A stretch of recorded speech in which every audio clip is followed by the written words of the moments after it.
So, are the Cronulla Sharks pretenders? This is a question that's kind of been plaguing my brain ever since last year, really, of how the Sharks have been very good and pretty bad somehow at the same time. Like, it is a weird facet of thinking, but that's just how it is. Like, you're telling me a team that came second last year, second means is like you're in contention of potentially winning the grand final, then makes it into the finals and gets knocked out in straight sets, not winning a match. And it's quite baffling as well because they have currently arguably the best player in the NRL in Nico Hines.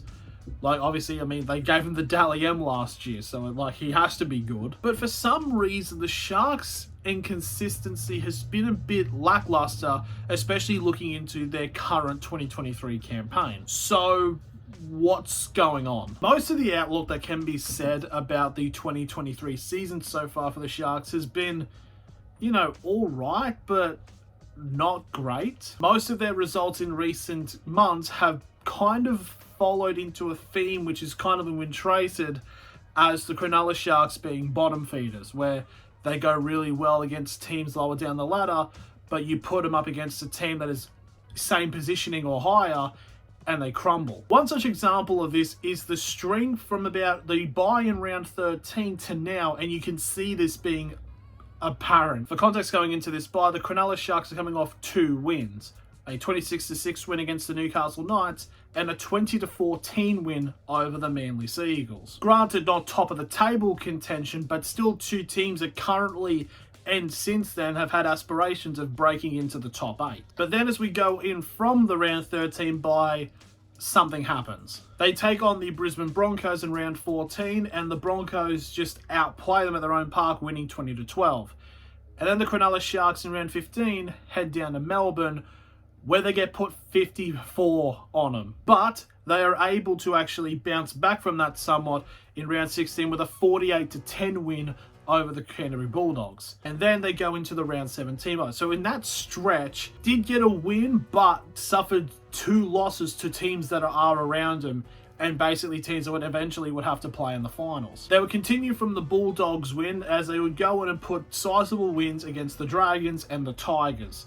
Basically being that the bottom 3 teams they have gotten the good wins from. Round 20, the Cronulla Sharks go over to New Zealand and get absolutely slapped by the Warriors 44-12, making it 2 from 2 for the Warriors against the Sharks this season. And then last night, the Cronulla Sharks got absolutely played off the park in the first half by the Manly Sea Eagles. Granted, they did make some form of a comeback and only lost by 4, but it's still showing on how they've just not been able to compete against teams that are either in the top 8 or have aspirations for it. Look, I'm not a person that likes throwing around the term overrated, but you could very much make a case for Cronulla, just somehow being in that contention, but never a contender. They've got a fairly solid team. Their back line is pretty good. You've got William Kennedy, Sione Katoa, Ronaldo Mulatalo, Jesse Ramian, Nico Hines. And then you've even got a solid studs in the forward back. Wade Graham, Dale Finucane, Blake Brayley, who you could probably have in contention as being up there for the best hooker in the NRL. But it's just when they take on teams in very similar positioning, it's just the Sharks are just kind of being exposed as frauds, but I don't want to call them frauds, but it's kind of what they're being portrayed as. And this goes into their next run. There's 6 games left in the regular season. We'll have a look and see how the Sharks play and seeing what could actually happen. So this week, round 22, they take on Penrith. Oh boy. And then it gets a little bit better as round 23, they go over to Perth to play South Sydney.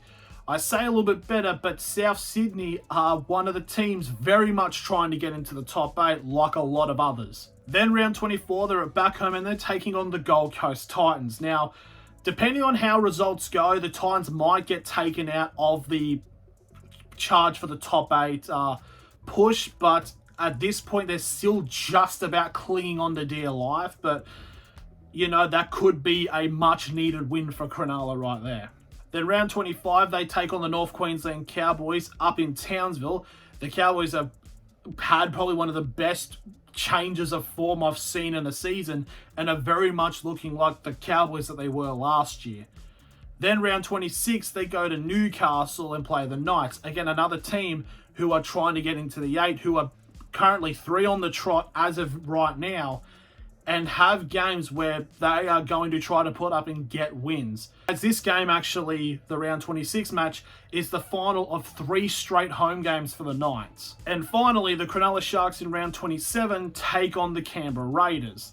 Again, another team very similar positioning to them, who have aspirations of climbing the ladder to potentially even a top 4 spot. For me, bringing up these matches are pretty relevant because if form dictates how they go, realistically, they can probably only win like probably 2 or maybe even 3 of those matches.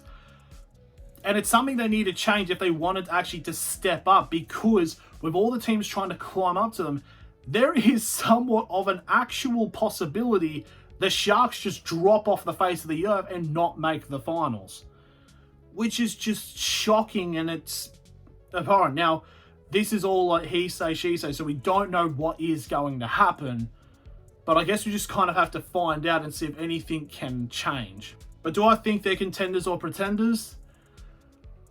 I feel like the next 6 weeks will decide that.